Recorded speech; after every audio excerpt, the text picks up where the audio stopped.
Assalomu alaykum. Vaalaykum assalom. Firuz aka keldi. Davlat sog'lig'isiz, salomatmisiz? Rahmat. Allohga shukr. Oxirgi 2-3 oy davomida muntazam hamma videolaringizni har kuni o'sha chiqqan paytda ko'raman desam ham xato bo'lmaydi. Juda ham sizga nisbatan ixlosim, sizga nisbatan hurmatim oshdi.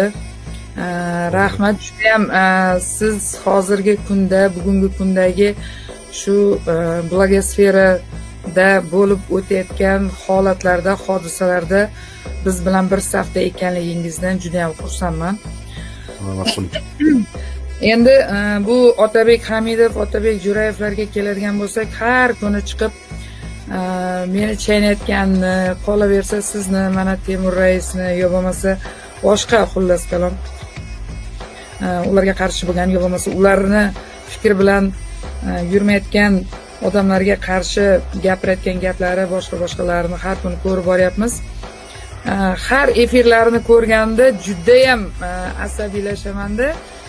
Keyin zo'rg'a o'zim bosishga harakat qilaman. Qarangda, mana shu 4 yillar oldin xo'p, men u aytayapti, bu 2 yil uydan chiqmadim deyapti, 2,5 yil uydan chiqmadim deyapti. Biz bilamiz, palonchi deyapti, lekin men o'sha 2,5 yil davomida men uni absolyutno biron marta ko'rmaganman. Umuman juda ham ko'p yolg'on ma'lumotlar berish, obro'sizlantirish, shaxsimga, sha'nimga qasddan kamsitish holatlari bo'layotganligi bo'yicha qanday yo'l tutish to'g'riroq deb hisoblaysiz siz? Xo'p, Endi qonuniy tarafdan endi bilaman, ozmi ko'pmi harakat qilyapmiz. Mana shu diniy desam balki sal xato bo'lar. Umuman qanday yo'l tutish to'g'riroq deb hisoblaysiz? Xo'p, aslida siz ayol kishisiz, farzandlaringiz bor, maqsadingiz bor, g'oya bilan yashayotgansiz. Ya'ni bir ma'noda oilada baxt uchun harakat qilayotgan, hamin qadar baxtga imkon qadar erishib yoki yo'l yo'lakan yana shu harakat qilib yurgan odamsizda. Lekin sizni qarshingizda turgan odamlarning jamiyatda o'rni yo'q. O'rni yo'q odamlar, masalan, ko'pchilik mendan ham so'raydi. Bu bahs taktikasida o'rgatiladigan narsa. Nimaga siz shular sizga shuncha negativ bor, asabiylashmassiz deydi. O'shanda o'sha taktikada o'rgatadiki, masalani shaxsiylashtirmaslik kerak deydi. Shaxsiyizga nisbatan aytilayotgan gaplar ular tomonidan mag'lubiyatni tan olish hisoblanadi. Mana shaxsiyizga yo'nalgan zahoti u ularning mag'lubiyati. G'oyangizga agar gapirsa, raddiya bering, gap yo'q. Endi shaxsingizga qarata kamsitishlarni aytayotganda o'zingizga olmang. Olmasangiz, ya'ni e'tibor bermasangiz, kulib qo'ysangiz, bu katta zarba bo'ladi ularga. Shaxsingiz haqida sizga nisbatan kamsitishlarni qilayotganda agar siz reaksiya bildirsangiz, yana ko'paytiraveradi. Go'yoki shundan ta'sirlanyapti bu degandek. Shu joyda e'tiborga olish kerak, kim san deyish kerak. Jamiyatda nima o'rning bor? Bularning hayotini men to'g'risi bularning hayotini olib chiqishlik tarafdori emasman o'zi. Lekin o'zlar olib chiqyapti hayotini. Ya'ni, "Voy, buni tarqatma" desam, "Yo'q" dedi-da, hattoki o'sha salfetkacha tarqab ketdi. Bu sharmandalik bu. Hayoti shu darajada parokanda bo'lib ketgan ekanki, bularni o'shanga bizni yomon ko'rar ekan. Bizni baxtimizni o'shan uchun ko'ra olmaydi bular. Bizni oilamizdagi baxtimiz, jamiyatdagi o'rnimiz, atrofimizdagi muvaffaqiyatlar bular ya'ni alamini qo'ziydi. O'shanga shayton ularga vasvas qiladi, hujum qil, haqorat qil, anaqasini, tarixini eslat, unda deyveradi. Siz bilan biz bularni gapini e'tiborga olmasligimiz kerak. Bir ya'ni obro'si bo'lsa ekan, sizga teng bo'lsa ekan, uni gapini e'tiborga olsangiz. Tashlab qo'yish kerak. Endi qonuniy asosda shunaqangi ishlar jazosini qo'llash mumkinmi desa, endi bu ixtiyoriy. Masalan, erkak kishi men hech qachon yozmayman. Ayol kishi haqqi bor, yozsa yozadi. Qonuniy jazosini so'rab olaman desa, mumkin. O'g'lingiz bor oldingizda, katta bo'lyapti. Ertaga inshaalloh u sizni himoya qiladi.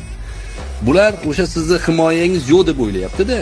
Yo'q, sizni davlat himoyangizda, sizni erkaklar, rijollar, mardlar himoyangizda turadi. Sizga o'xshagan odamlarni, ya'ni vijdon tarafida turgan, iymon tarafida turgan ayollarni bunaqangi shaxsiyatiga tegish o'ta pastkash odamlarning ishi. Payg'ambar alayhissalom bir hadislari bor. Aytadilarki, "Va ma akramahunna illa karim, va ma ahanahunna illa la'im" deganlar. Ya'ni o'sha pokiza, iymon, vijdonli ayollar haqida. Ayollarni hurmat qilish qalbi ulug' odamlarni ishi. Ayollarni kamsitish pastkashlarni ishi deganlar. Ya'ni karim degani oliyjanob odamda, oliyjanob odam ayolni hurmat qiladi. Chunki ayol ojiza. Ojizalarni hurmat qilish uchun oliyjanob inson bo'lish kerak. Ojizaga bunaqangi negativ, bunaqangi pastkashlik to'xtamasdan video qilaverish uchun o'ta pastkash bo'lish kerak-da. O'shani e'tiborga oling, xursand bo'lasiz. Voy, pastkashlar menga qarshi ekan deysiz, ko'zingiz yashnaydi. E'tibor bermang. Siz bir qancha vaqt muqaddam o'sha uzr so'rayman degan gapingizdan juda ham xursand bo'ldim. Haqiqatan ham mana ichimda bir nimalardir taskin topdi.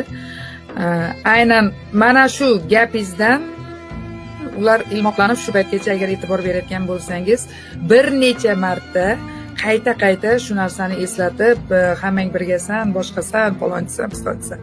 Endi haqiqatan ham domla, masalan siz va mana Temur yo bo'lmasa boshqa Dilnur Komilovmi, boshqa xullas kalom safimizda turgan odamlar ular haqida to'liq ma'lumotlar bilishmas balki-da, lekin men ular haqida keragidan-da ortiq bilaman. Lekin men shu holatda ham men ularning masalan shaxsiyatiga tegishni xohlamayapman. Ularni masalan oilaviy holatiga tegishni xohlayapman. Ular shu kungacha qilib yurgan pastkashligu, nodonligu, o'sha aynan masalan meni aybdor qilib hozir meni yuzimga qayta chaplashga harakat qilgan narsasi ular har kuni qilib yurishini mendan-da ko'p biladigan odam yo'q o'zi aslida. Lekin men ular haqida gapirmayapman. Ular bo'lsa aynan shuni qayta aytib, ular xuddi shundan rohatlanib mazza qilayotgandek. Boshqa yo'li qolmadi ularni. Shunday. Boshqa yo'li yo'q. Salomat bo'ling. Umringiz uzoq bo'lsin. Rahmat domla. Sog' bo'ling, siz ham salomat bo'ling. Ilmingizni Alloh ziyoda qilsin. Amin, Alloh foydali qilsin. Xo'p. Domla Alloh rozi bo'lsin. Ko'p muxlislarimiz sizni yaxshi ko'radi. Rostdan ham mendan ko'ra ko'p sizni yaxshi ko'rishadi bu yerda. Salomat bo'ling. Barchaga tashakkur. Alloh taolo haqdan ayirmasin. Millatimizni iltimosim bor edi. Nasib qilsin hammamizga. Men chiqaveraymi endi? Bo'ldi. Domla Alloh rozi bo'lsin. Domla bitta gap aytib qo'yay. Rahmat domla, kelib turing. Abram rahmat demoqchiman. O'sha sizdan akangizga vachi beshlik bordim. Rost bilaman. Alloh rozi bo'lsin. O'sha akangizdan domlani yaxshi bilaman, hurmat qilaman. Alloh o'zini deb deganimda, men dilni sizga yetkazib qo'ydi. O'shaning uchun akangizni juda yaxshi ko'rib qoldim. O'zimni akam deb hisoblayman. Shu kundan Temur, assalomu alaykum domlaga bitta narsa so'rab olay. Erkinlik sifatida so'ray olmayman. Abror domla, assalomu alaykum. Tuzimisiz? Naryoqda hozir so'ray olmadim. Meni mayda vaziyat bo'lib qoldi. O'zi meni ismim Madina. Domla, meni o'g'illarim ham duo qiling domla. Haqqiga. Ota-onamni duo qiling. Alloh taolo shu yerda duo so'ragan farzandlari bor, ularni tarbiya qilayotgan ota-onalari bor, ularning duosini, xizmatini qilayotgan barchalarimizni Alloh taolo maqsadlarimizdan oliysiga erishtirsin. Ota-onamiz o'tib ketganlarimiz, ularni Alloh taolo rahmatiga olgan bo'lsin. Bo'ydoqlarga Alloh taolo juft halol turmush qurmoqchi bo'lgan qizlarimizga iymonli, insofli kuyov ato qilsin. Farzand talablarga Alloh farzand bu farzandingizni haqqidagi qilayotgan duolaringiz, duo talablaringizni ham Alloh taolo ko'zingizni quvonadigan darajada rohatini nasib qilsin. dunyoda obro' sharaf, oxiratda izzat toji kiydirsin. Jannatga ham nasib yetalashib bir-birimizni qo'limizni ushlab kirish nasib qilsin. Salomat bo'linglar, rahmat. Barchalarga tashakkur. Rahmat, Alloh rozi bo'lsin. Sizni ham duoyingizdamiz inshaalloh. Alloh rozi bo'lsin. Rahmat.